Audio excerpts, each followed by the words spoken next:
ही कथा केवळ मनोरंजनासाठी बनवली असून याचा सत्य घटनेशी कोणताही संबंध नाही. तसा आढळल्यास एक योगायोग समजावा.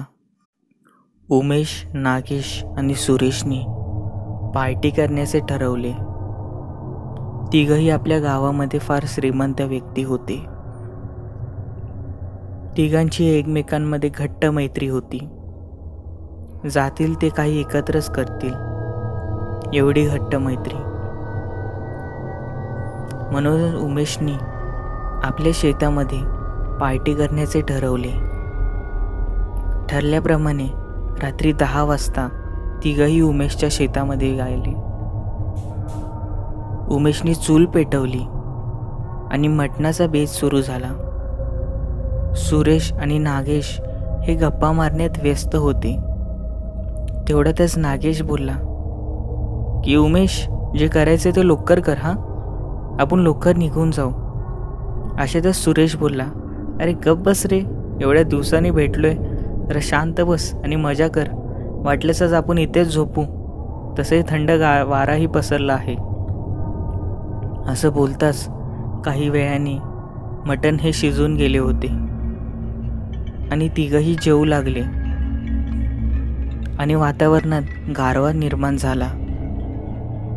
आणि तेवढ्यातच लांब शेतामध्ये काहीतरी पडण्याचे आवाज आले. काही असेल जनावर वगैरे, उमेश बोलला. आणि अशातच काही वेळाने एका बाईच्या रडण्याचा आवाज आला. आता मात्र तिघही घाबरले होते. पण सुरेश बोलला, असेल कोणतरी वस्तीमध्ये त्या साईडला, घरगुती भांडणं झाली असतील. आणि हे पुन्हा जेवू लागले. पण यावेळेला मात्र पैंजणांचा आवाज येऊ लागला.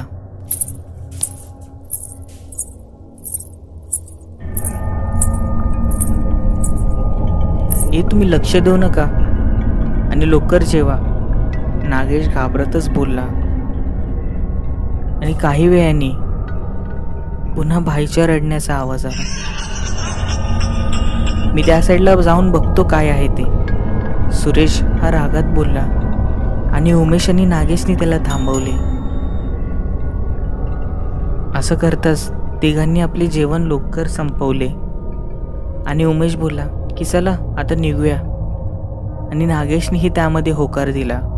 सुरेश बोलला, अरे काय डरपोक लोक आहेत रे तुम्ही, तिथं कोणतरी असेल, घरगुती बाई बोलत असेल किंवा भांडणं झाले असतील आणि तुम्ही तिथे घाबरतायत. आणि उमेशने जे सांगितले ते फार धक्कादायक होते. उमेश बोलला की त्या साईडला कोणतीही वस्ती नाही आणि नाही इथे कोण राहतं. एकीकडे उमेशला घाम फुटला होता आणि हळूहळू तो आवाज आता मोठा होऊ लागला होता. पैंजणांच्या आवाजाने कळत होते की ते जे काही आहे ते झाडाझुडपातून इथेच येणार आहे. म्हणूनच उमेश घाबरत बोलला की चला आता, खूपच टाइमपास झाला आहे, चला. आणि असं करताच सुरेश बोलला, ठीक आहे चला, तसंही तुमची इच्छाच नव्हती. आणि काही वेळाने आवाज हा मोठा होऊ लागला आणि एक सरसन दगड हा नागेशच्या डोक्याला लागला. एक कोण आहे तिकडे, कोणी दगड फेकला, सुरेश रागातच बोलला. आणि उमेश बोलला, अरे मी तुझ्या पाया पडतो, चल आता तरी. आणि असं करताच सुरेशने गाडी चालू केली, पण ती गाडी चालू होत नव्हती.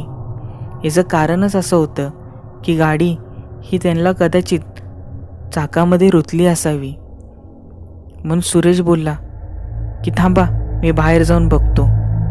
आणि अशा वेळेतच झाडांमध्ये काही हालचाल झाली आणि त्यावेळेला त्या तिघांनी जे बघितलं ते फार भयानक होते. कारण की त्या झाडांमधून एक सफेद साडी घातलेली बाई, जिची कपाळ हे पूर्णपणे लाल झाले होते, डोळे हे पांढरे असले तरी अंधारामध्ये पूर्णपणे चमकत होते, केस पूर्ण सुटलेले आणि पाय हे दिसून येत होते की हे उलटे आहेत. या अशा अवस्थेत या तिघांकडे येत होती आणि ती रडत होती. सुरेशही आता घाबरला होता.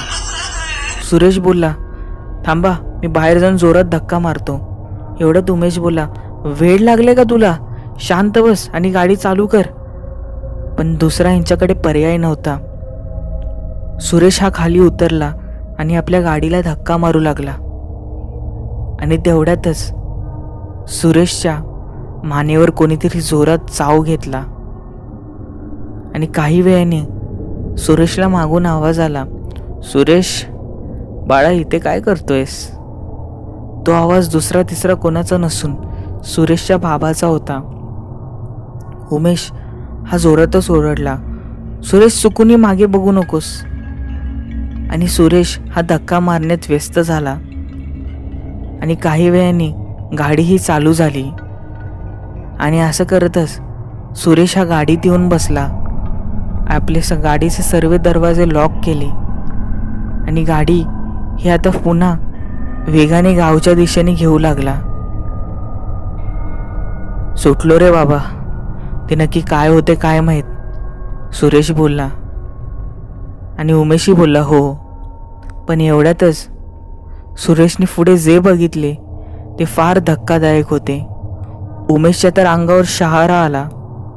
आणि नागेश हा आता एकदा बेशुद्धीच्या अवस्थेत आला होता. कारण की ती बाई ही पुढून पळून येत होती आणि अगदी त्यांच्या गाडीला धडकेल अशी अवस्था झाली होती. गाडी थांबवू नकोस, गाडी थांबवू नकोस, उमेश बोलला. आणि सुरेशही त्याच्या होकारमध्ये हो दिले.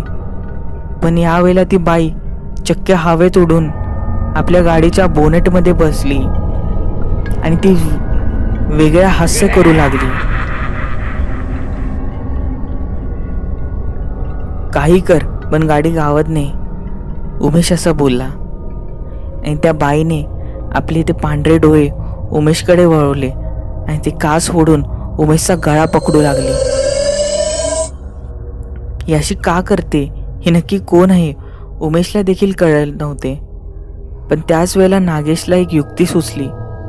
नागेशने होतं नव्हतं ते सगळं मटण हे खाली फेकलं आणि त्याच वेळेला त्या बाईची नजर तिकडे गेली. आणि ती बाई ही त्या मटणाजवळ पळत गेली आणि काही वेळाने अदृश्य झाली. काही वेळाने हे तिघं घरी पोचले. देवाचे नाव घेऊ लागले की आज खरंच त्यांच्यामुळे वाचलो. आणि उमेशच्या आईने सांगितले की मला जे जी भीती होती तेच झाले. त्या शेतामध्ये असं बोलतात की एक बाई हिने आत्महत्या केली होती आणि खूप आधीच्या काळापासून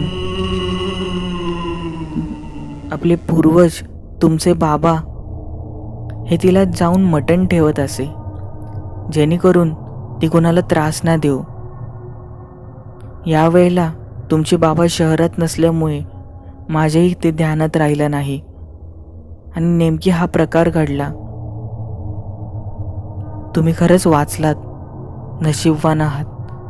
ती बाई ही कोण आहे कोणालाच माहीत नाही, पण ती नक्कीच हाडळ आहे एवढं तरी मी सांगू शकते.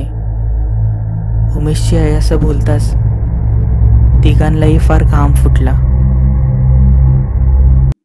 तर मित्रांनो, ही कथा तुम्हाला कशी वाटली नक्की सांगा. आवडली असेल तर लाईक करा, नसेल आवडली तर डिसलाईक करा. आणि हो, चॅनलला लाईक सबस्क्राईब नक्की करा, चॅनलला शेअर करा. आणि तुमचे काय असे अनुभव असतील तर ते खालील दिलेल्या लिंकवर नक्की